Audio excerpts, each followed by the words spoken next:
আমি ঘটনার সংবাদ শুনে তাৎক্ষণিকভাবে এখানে আসছি। তো এখানে এসে আমরা যেটা জানতে পারলাম এবং দেখতে পারলাম, এটা হলো দুইটি দুর্ঘটনা কবলিত পরিত্যক্ত কোচ। এটা ভৈরবের কিশোরগঞ্জ জেলার ভৈরবে একবার দুর্ঘটনা ঘটেছিল, আপনারা শুনেছিলেন। সেই কোচ এখানে রাখা আছে। এখানে দুইটা সিটে আগুন দিয়েছিল কে বা কাহারা। এখানে জিজ্ঞাসাবাদের জন্য দুইজনকে আমরা আটক করেছি, তাদেরকে জিজ্ঞাসাবাদ করা হচ্ছে।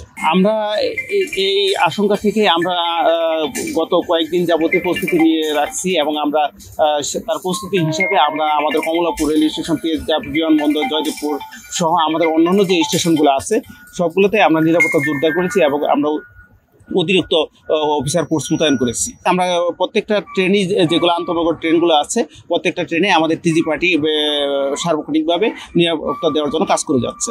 এইখানে আগুন লাগার সাথে সাথে এরা জানতে পেরেছে এবং সাথে সাথে তারা ফায়ার এক্সটিংগুইশার ইউজ করে তারা আগুনটি নিভিয়ে ফেলে। তাদের কাছে তেমন কোনো কিছু পাওয়া যায়নি, তবে আমরা জিজ্ঞাসাবাদ করতেছি যে আসলে মূল ঘটনা কি।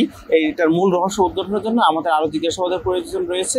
আমরা এখন তাদেরকে থানায় নিয়ে যাবো এবং তাদেরকে আরো অধিকতর জিজ্ঞাসাবাদ করবো যে এটার পিছনে অন্য কোনো উদ্দেশ্য আছে কিনা।